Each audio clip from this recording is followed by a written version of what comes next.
आज हम देखते हैं वेंसी को पब्लिशर्स को लेके परेशान उदास देख शेंग ने शाओ से बात की थी, जिसकी वजह से शाओ अपनी कंपनी में पब्लिशिंग हाउस खोला था। वेंसी ने एक बार कहा था अगर वो पब्लिशिंग हाउस की प्रेसिडेंट होती तो वो सबसे पहले शीना की कॉमिक बुक पब्लिश करती। शाओ ने इस बात को इतना सीरियसली लिया था कि उसने खुद की पब्लिशिंग हाउस की प्रेसिडेंट के तौर पे वेंसी को अपॉइंट किया था। वेंजी को शुरू में तो विश्वास ही नहीं हो रहा था। सब कुछ उसके लिए सपने जैसा लग रहा था। बहुत एक्साइटेड फील कर रही थी वो। अगले सीन में हम देखते हैं शेंग शाओ से कहता है शीना ने अपनी कॉमिक बुक कंप्लीट कर लिया है। क्या उसके कॉमिक से उन्हें कुछ क्लू मिल सकता है उसके भाई के एक्सीडेंट के बारे में। ये बात शाओ को भी सही लगती है। वो शीना के कमरे में जाके उसके कॉमिक बुक ड्रॉयर से निकाल के अपने पास रखता है। उसे समझ नहीं आ रहा था अगर शीना के साथ उसके भाई का एक्सीडेंट का कोई कनेक्शन ना हो तो फिर शीना की कॉमिक बुक की कॉपी उसके भाई के गाड़ी के अंदर क्या कर रही थी। डिनर के वक्त शीना शाओ से पूछती है उसने उसके लिए ही पब्लिशिंग हाउस खोला है ना। शाओ कहता है उसने गलती से उसके कमरे में जाके उसकी कॉमिक बुक देख ली थी। उसकी कहानी इतनी एवरेज टाइप की थी कि शायद ज़िंदगी भर वो पब्लिश नहीं होती। उसने उसकी मदद की थी, इसीलिए पब्लिशिंग हाउस खोल के उसने रिटर्न कर दी। बाद में शीना को ड्रॉयर में कॉमिक बुक नहीं मिलती तो उसे शाओ की कही हुई बात याद आती है। वो उसके पास आके कॉमिक बुक वापस देने के लिए बोलती है। शाओ अपना टी शर्ट खोल लेता है जिससे शीना को शर्म आने लगती है। वही छुपने लगती है शाओ से। शाओ भी उसके सामने जाने लगता है बार बार। शीना को वो कॉमिक बुक की कॉपी नहीं देने वाला था। वो उसके पास जाता है तो शीना वहाँ से भाग जाती है। कमरे में आके वो अपने आप को मना करती है शाओ के बारे में सोचने से, शाओ की तरफ अट्रैक्ट होने से। इवन उसका फेस भी गर्म होने लगा था। तभी शाओ अंदर आके पूछता है वो उससे क्यों छुप रही है। बंद कमरे में वो उसके बारे में सोच रही थी ना।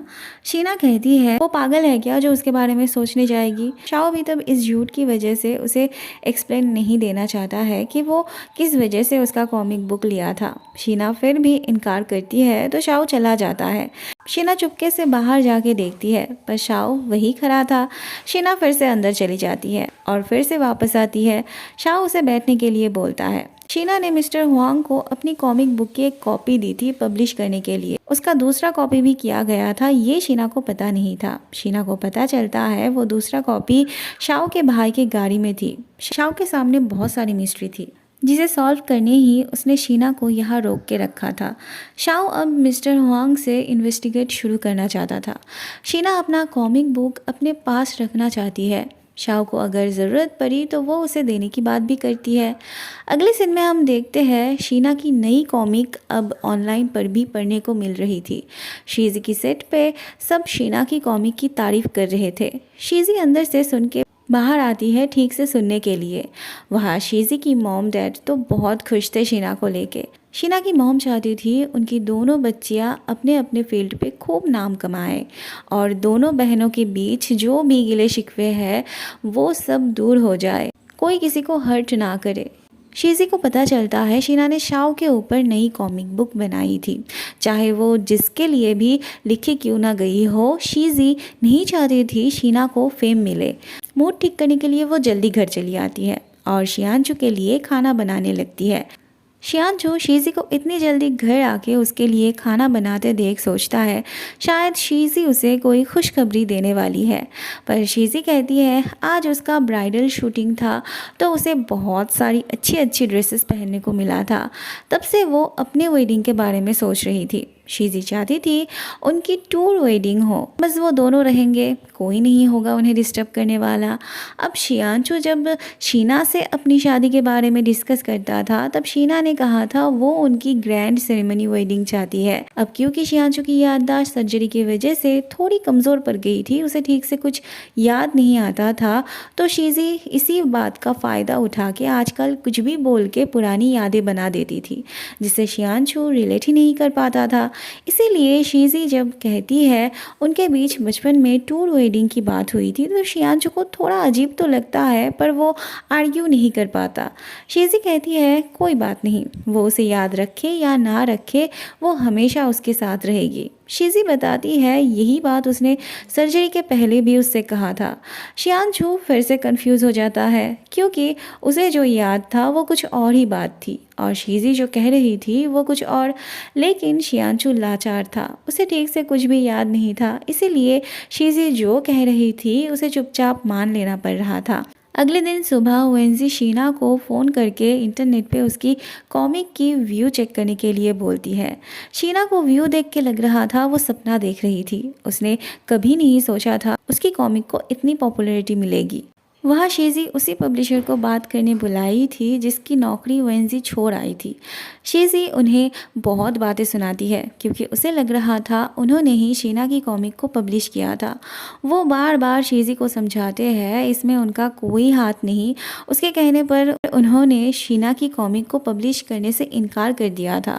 शियांचू के दीदी के पास से शीजी को जो शीना की कॉमिक की कॉपी मिली थी वो उन्हें दिखा के पूछती है, उन्होंने तो कहा था शीना ने उन्हें जो कॉपी दिया था वो बस उन्हीं को उसी को दे रहे हैं, फिर उसे ये कॉपी दूसरे के पास से कैसे मिली। तब वो शीजी के दिमाग में घुसाते हैं कि शीना ने उसे कॉपी दिया था, ओरिजिनल नहीं, और कॉपी की हुई चीज़ एक क्यों वो 100 कॉपी करके रख सकती है। शीजी तब सोच में पड़ जाती है। वो उनसे पूछती है क्या वो बता सकते हैं शीना ने बाकी कॉपीज़ कहाँ पे रखी है।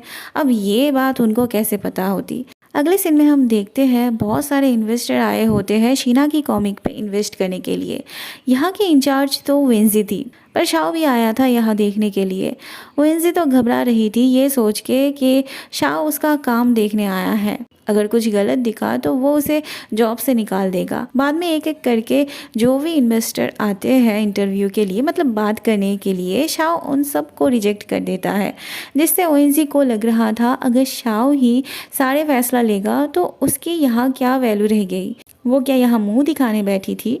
तब शीना शाओ से अलग से बात करने जाती है, वो भी वेंजी को लेके शाओ पे गुस्सा करती है। शाओ कहता है यहाँ जो भी इन्वेस्टर आए हैं उन सब में प्रॉब्लम है, उसे इन्वेस्टर को लेके परेशान होने की ज़रूरत नहीं, वो है ना, वो उस पर इन्वेस्ट करेगा। अब शीना को अपनी मेहनत से आगे बढ़ना था, शाओ की मदद से वो आगे नहीं बढ़ना चाहती थी। शाओ से ऐसे पकड़ के पूछता है क्या बुराई है उसकी मदद से आगे बढ़ने में, वो यहाँ का बॉस है, वो जो चाहे कर सकता है। शीना कहती है तो उसे वेंजी को प्रॉमिस नहीं करना चाहिए था कि यहाँ की इंचार्ज वो है। उसके इसी एटीट्यूड की वजह से कोई उसके साथ काम नहीं करना चाहता। शाओ को तब गुस्सा आ जाता है, शीना भी घबरा जाती है इतनी बड़ी बात कह के। वो तब धीरे धीरे कहने लगती है उसे बस मेहनत से आगे बढ़ना है। शाओ तब ये कह के चला जाता है कि उसे जो करना है वो करे। बाद में शेंग सारे इन्वेस्टर्स के बैकग्राउंड चेक करके शाओ को बताने आता है। वहाँ शीना और वेंजी भी थी। शेंग बताता है वो सारे इन्वेस्टर खुद कर्ज में डूबे हुए हैं। वो यहाँ शीना के कॉमिक की वजह से नहीं बल्कि शाओ की कंपनी के साथ जुड़ के अपना फ़ायदा देखने आए थे। शाओ शीना की आयु लेवल को लेके जो कहता है वो वेंजी को समझ में नहीं आती। शीना तब उसे समझाती है शाओ का कहने का मतलब ये था कि वो चाहे अपने आप को कितना भी प्रूव करना चाहे, चाहे वो कितनी भी क्यों ना मेहनत कर ले, पर उसके मदद के बिना वो कुछ नहीं कर सकते। वो सब इन्वेस्टर आए थे शाओ के लिए, अगर उसकी कॉमिक घटिया भी होती तो भी वो लोग शाओ की वजह से इन्वेस्ट करते। ऐसे में एक नए कैरेक्टर की एंट्री होती है जिसका नाम था बाई। वो आके कहता है वो शीना की फ़ैन है। विदेश में रहते वक्त उसने 6 साल पहले शीना की पहली कॉमिक पढ़ी थी, तब से वो उसका फ़ैन है, तो वो शीना पे इन्वेस्ट करना चाहता है। शाओ को इसके एटीट्यूड में कोई खामियां नज़र नहीं आ रही थी, इसीलिए उसे गुस्सा आ रहा था। उसे रिजेक्ट करने का कोई रीज़न भी फ़िलहाल उसके पास नहीं था। वो इस बार फैसला वेंजी पर छोड़ता है और वहाँ से जाने लगता है। शीना भी तब उसके पीछे जाने लगती है। बाद में शाओ शीना को कहीं ले जा रहा था। शीना को लग रहा था वो उसे फिर से किसी इवेंट पे ले जा रहा है, पर शाओ शीना को उसकी पहचान की एक जगह पे ही लेके आता है। बचपन में शीना शियांचू के साथ यहाँ आया करती थी। उसे अपनी कॉमिक बुक लिखने के लिए ऐसा एक केबिन चाहिए था जहाँ पे खिड़की से धूप आती हो। शियांचू ने उसे प्रॉमिस किया था बड़ा होके वो उसे ऐसा ही एक केबिन बना के देगा। अब वो सपना शाओ पूरा करने जा रहा था। वो शीना को ऐसा ही एक केबिन गिफ्ट करता है। शीना इन सब से इमोशनल हो पड़ती है। वहाँ शियांचू भी शीजी को लेके आता है।